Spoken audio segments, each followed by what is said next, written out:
Natural resources: air, water, and land. Observe. Observe the picture alongside and answer the questions. Where do we see the birds? Where is the cow grazing? Locate the trees and the road. Where does the river come from? How does it flow? Where is the aeroplane? Where are the fish seen? On what is the sailboat floating? Natural resources.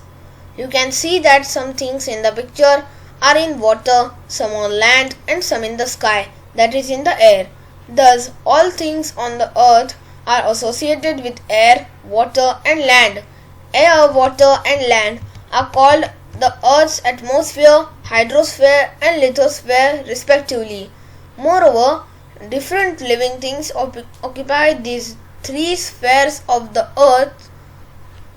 These living things and the part of the lithosphere, hydrosphere, and atmosphere which they occupy are together called the biosphere. These spheres have formed on the earth naturally. We have learned all this in the previous standards. The atmosphere is the layer of air that surrounds the earth.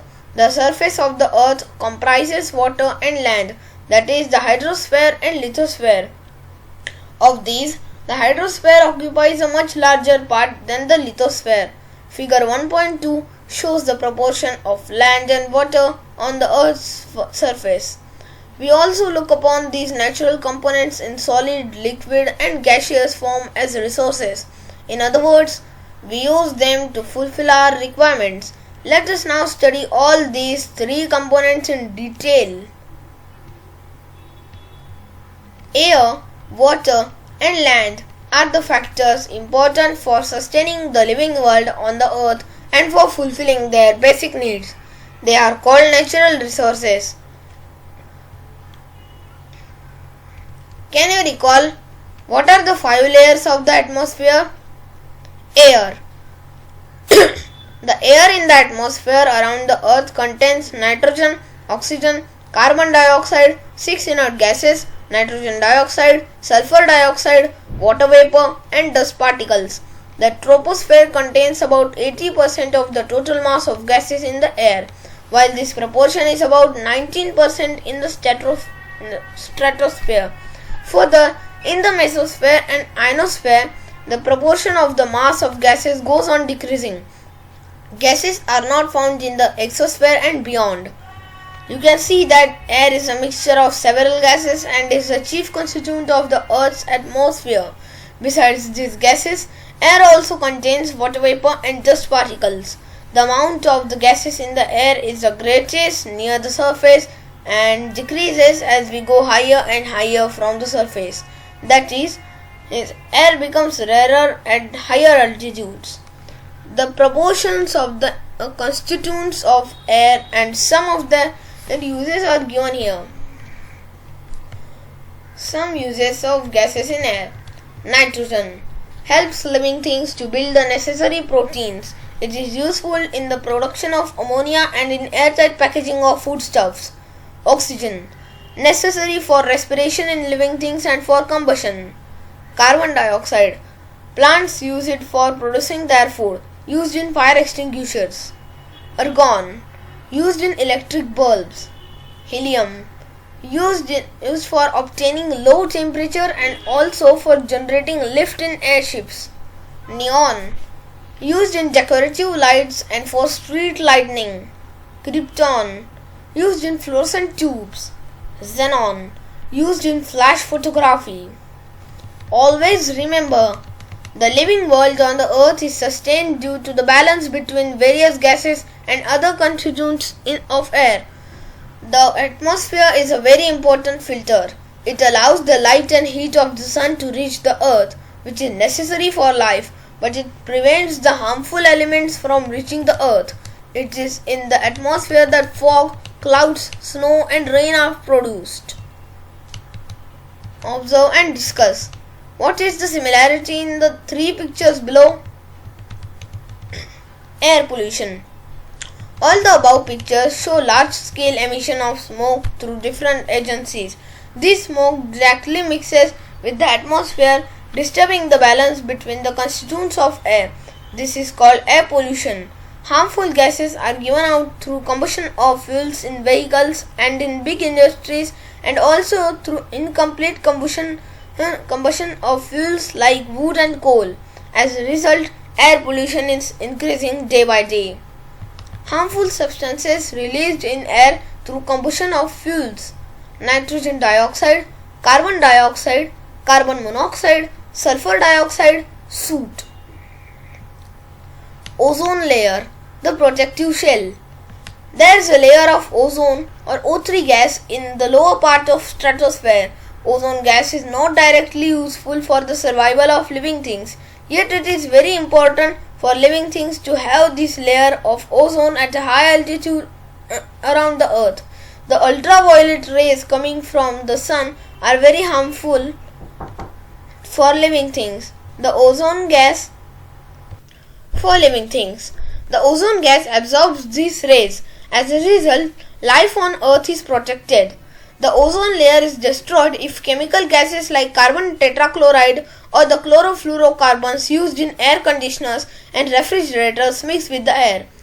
The 16th September is celebrated as Ozone Protection Day all over the world to make everyone aware of the importance of ozone. Do you know, in metropolitan cities like Mumbai, Pune or Nagpur, boards are displayed at places of heavy traffic to show the proportions of the various constituents of the air at that place. Due to these boards, we can see the amount of harmful elements in the air. Use your brain power.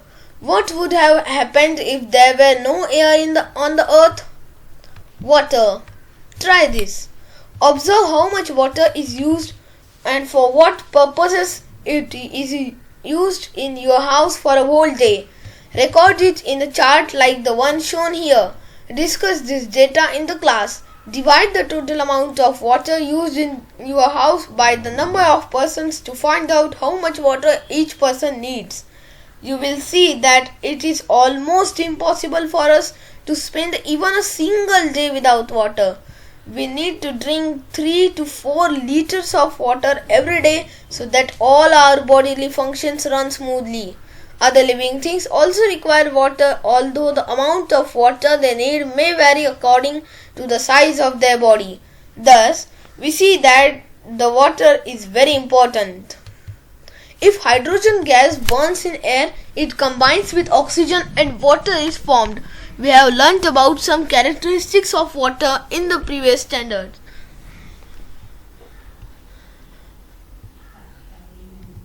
In nature, water occurs in 3 states. Water does not have color, taste or odor.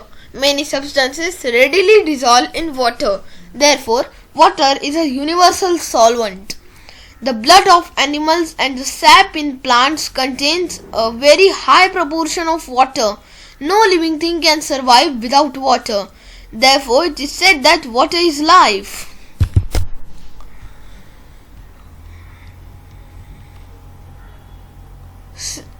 Water in seas and oceans is 97%, and then 2.7% of water is groundwater, ice and water in other forms, where water available for drinking or fresh water is only 0.3%. We cannot use all the water on earth because sea water is salty. Some water is in the frozen state. A very small quantity of water is available for drinking, yet it is enough for all living things. Find out. In what ways is the water in seas and oceans useful even though it is salty? Observe and discuss. For which purposes is water being used? Do other living things use water like we do? We use water in large quantities. We have learnt that water on the earth is regulated through the water cycle. The water vapor formed from oceans is the main source of water in the water cycle.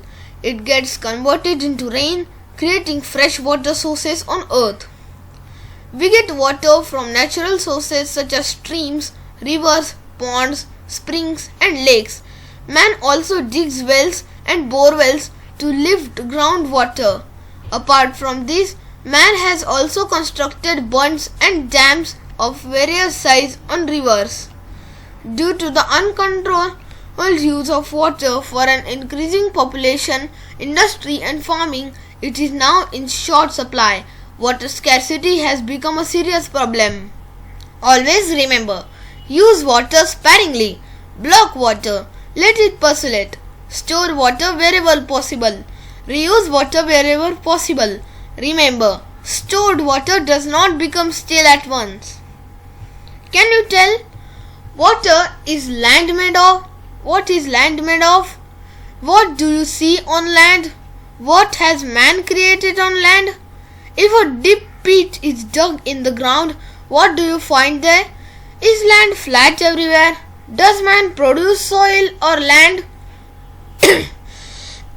Land. Land is seen in the form of stones, soil, big rocks. It is not flat everywhere. It is hilly in some places and flat in others. All terrestrial animals, including man, live on land. Some terrestrials dig burrows in the ground for shelter. This means that they use land for fulfilling their need. We also use land for farming and for building houses on roads. We make use of plants and animals in the forests that grow on land. The minerals, crude oil and natural gas obtained from the earth or land are very important for us. It means that land is an important resource. Let us see exactly what land is made of. Let's try this. Take a transparent plastic bottle, a handful of soil, some stones, sand, some dry leaves and water. Cut off the upper tapering part of bottle. Put the rest of the materials in the lower part and add water. Stir the mixture thoroughly and put it aside. Observe it the next day and answer. How does the mixture in the bottle look now? Do you see layers in it? What is seen in the different layers from top to bottom? The land on earth also looks like this. If a pipeline is being laid in your neighborhood, observe carefully the pits dug for this purpose. You will see some layers under the land surface as shown in the accompanying figure. If the land has mature soil, the topmost layer is formed by the decomposition of the remains of plants and animals. This layer is called humus. It is usually found in dense forest. The land below this is full of sand, soil, small stones, worms and insects. Soil and pieces of bedrock are found below this layer of land. This soil is immature. Further below this layer, the proportion of soil decreases and that of rock increases. This is the layer of bedrock. The main minerals in the soil are derived from these rocks. That's why soil in different regions is different. The color and texture of soil are both determined by the bedrock. The process of soil formation. The soil on the land is formed by a natural process. The abiotic components of soil are supplied through the weathering of bedrock. Due to the heat, cold and water of the sun, wind and rain respectively, the bedrock breaks down into pieces. Stones, sand and soil are formed from these pieces. Microbes, worms and insects are found among them. Rodents like mice and rats are also found here. The roots of trees growing on the land also have weathering of rocks. The process of soil formation is slow and continuous.